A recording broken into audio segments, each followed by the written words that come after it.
Assalamualaikum warahmatullahi wabarakatuh. Perkenalkan, saya Siti Safura Swarsa Maloka dengan NIM 03025211 dari Prodi Akuntansi kelas Analis Laporan Keuangan, dan ini teman saya Meliana Ramawati dengan NIM 0302523023 dari Prodi Akuntansi dari mata kuliah Analisis Laporan Keuangan. Yang pertama itu ada pengertian dari rasio aktivitas. Rasio aktivitas dapat digunakan untuk mengukur efektivitas dan efisiensi perusahaan dan memanfaatkan asetnya. Rasio ini menunjukkan seberapa baik perusahaan mengelola piutang, persediaan, penjualan, dan aset tetap. Hasil pengukuran membantu manajemen menilai apakah operasional berjalan optimal, seperti berapa lama piutang tertagih, persediaan disimpan, dan seberapa cepat aset berputar. Semakin tinggi perputaran, semakin efisien dan produktif perusahaan.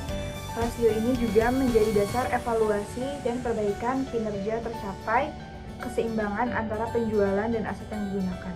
Lanjut, yang kedua itu adalah tujuan. Nah, yang pertama itu tujuannya untuk mengukur berapa lama penagihan piutang selama satu periode atau berapa kali dana yang ditanam dalam piutang ini berputar dalam satu periode.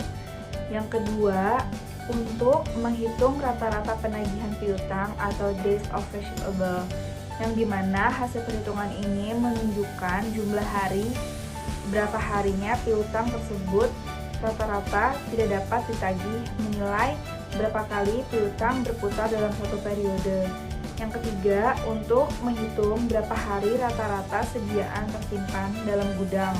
Yang keempat, untuk mengukur berapa kali dana yang ditanamkan dalam modal kerja berputar dalam suatu periode, atau berapa penjualan yang dapat dicapai oleh setiap modal kerja yang digunakan, atau disebut juga dengan working capital turnover.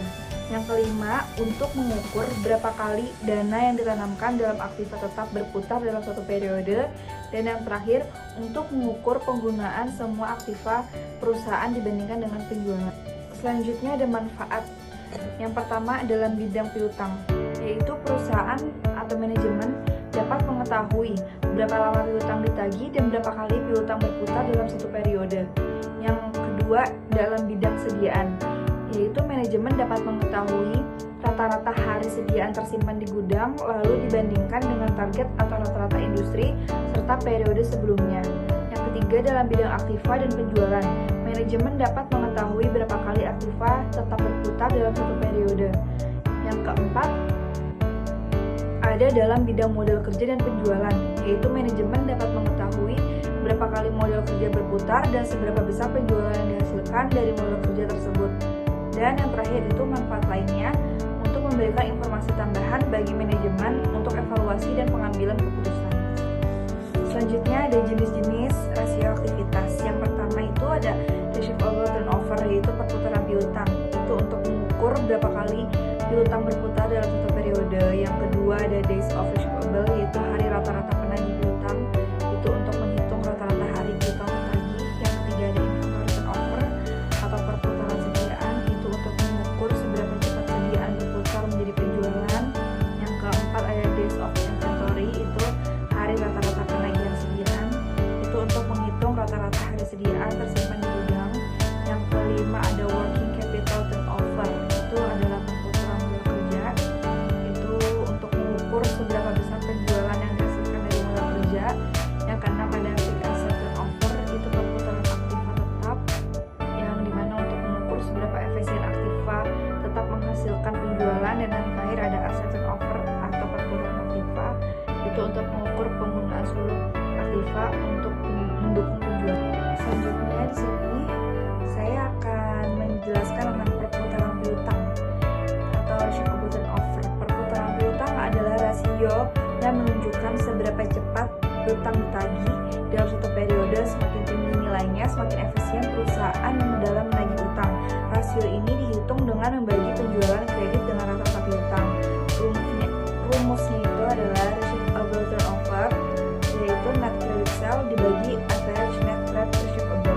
Berikut contohnya, bisa dilihat di tahun 2025 dan tahun 2026. Penjualan dalam tahun 2025 itu 5.950, sedangkan di 2026 yaitu 550.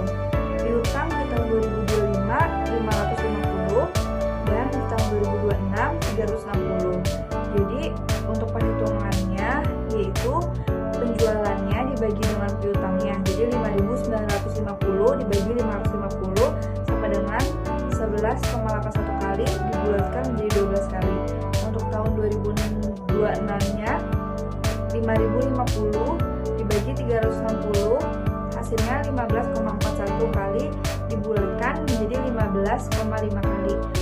Dan selanjutnya akan dilanjutkan oleh teman saya Meliana. Baik, yang kedua itu ada perputaran sediaan atau inventory turnover.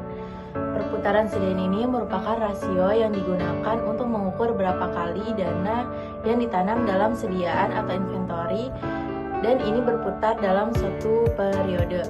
Rasio juga dapat diartikan sebagai berapa kali menunjukkan berapa kali jumlah barang sediaan diganti dalam satu tahun.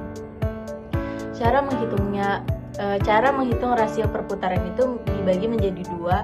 Yang pertama itu membandingkan antara harga pokok barang yang dijual dengan nilai sediaan, dan yang kedua membandingkan antara penjualan nilai sediaan. Berikut di sini nanti teman-teman bisa melihat contoh inventory turnover-nya. Lanjut di sini ada perputaran modal kerja atau working capital turnover. Ini merupakan salah satu rasio untuk mengukur atau menilai keefektifan modal kerja perusahaan selama periode tertentu. Untuk mengukur rasio ini, kita membandingkan antara penjualan dengan modal kerja atau dengan modal kerja rata-rata. Apabila perputaran modal kerjanya rendah, itu bisa diartikan bahwa perusahaan itu sedang kelebihan modal kerja. Hal ini dapat disebabkan karena rendahnya perputaran persediaan atau piutang saldo kas yang terlalu besar. Begitu juga dengan sebaliknya. Jika perputaran modal kerjanya tinggi, mungkin bisa disebabkan oleh tingginya perputaran persediaan atau perputaran piutang atau saldo kas yang berikut nanti di sini bisa dilihat untuk contoh perputaran modal kerja. Itu rumusnya ada penjualan dibagi modal kerja rata-rata dan penjualan bersih dibagi modal kerja. Yang keempat itu ada fixed asset turnover. Itu merupakan rasio yang memang digunakan untuk mengukur berapa kali dana yang ditanamkan dalam aktiva tetap berputar dalam satu periode. Ini untuk mengukur apakah perusahaan sudah menggunakan kapasitas aktiva tetap sepenuhnya atau belum. Untuk mencari rasio ini, caranya adalah dengan membandingkan antara penjualan bersih dengan aktiva tetap dalam satu periode. Di sini juga ada contoh dari fixed asset turnover.